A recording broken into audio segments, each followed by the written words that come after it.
In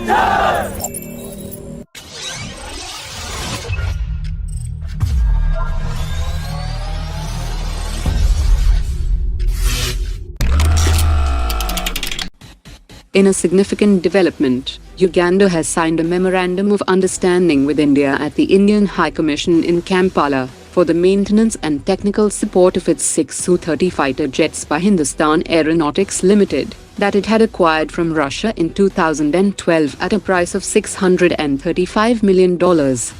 Uganda has trusted India for the maintenance of its most prized military asset, the Russian Su-30, and if the Indian industry fulfills the requirement of the Uganda Air Force, it will surely open doors for more maintenance contracts, as Uganda also operates Russian T-90 tanks and infantry fighting vehicles, and India has already achieved more than 80% level of indigenization rate for T-90 tanks and infantry fighting vehicles. Uganda also has the Russian Kornet anti-tank missiles and anti-ship missiles in its arsenal, and experts have said that the Indian defense industry is well positioned to benefit due to Western sanctions on Russia's defense trade. We had reported last month that the DRDO is working on a new extended-range air defense system that will comprise of 2 types of surface-to-air missiles. The first will be the ERSAM missile with a range of 150 kilometers, and the second will be the XRSAM missile with a range of 350 kilometers. New reports indicate that the DRDO has started fabrication of the missile system, and several components have also been developed. One firing unit of the ERADS air defense system will have 2 ERSAM launchers and 2 XRSAM launchers that will collectively carry a total of 16 missiles. It will also have 1 X-band search and track radar, 1 X-band fire control radar, and 1 X-band mast-mounted radar that will also be able to detect and engage low-flying subsonic and supersonic targets. India's OshoCorp Global Pvt Ltd has developed inflatable decoys that are made up of radar reflective components to deceive advanced surveillance systems, and also gives out thermal signatures to simulate engines.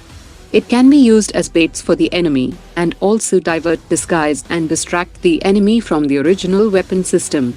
They weigh around 60 kilograms, which makes them easy to transport, and can be inflated in less than 30 minutes for rapid deployment. They are water resistant and can be easily repaired, and have thermal stability from -20 degrees Celsius to 50 degrees Celsius.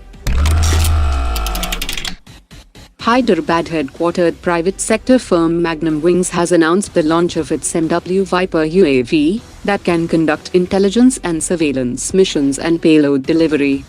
It is equipped with electro-optical dual sensor with continuous 360-degree rotation, and features vertical takeoff and landing capability.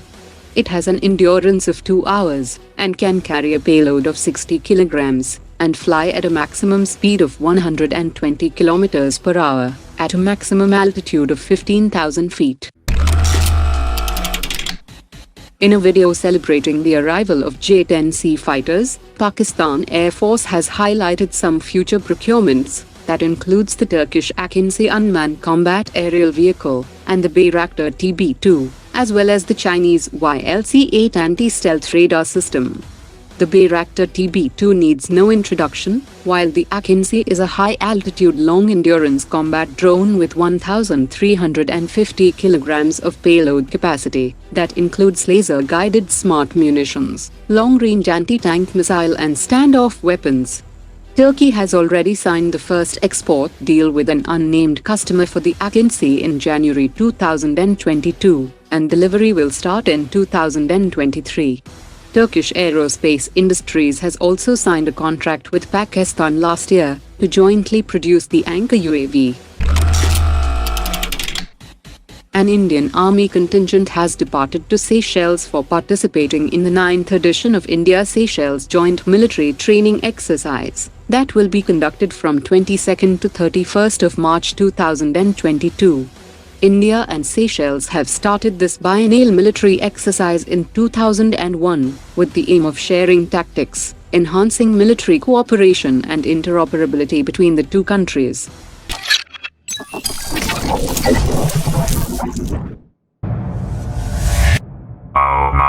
Attention.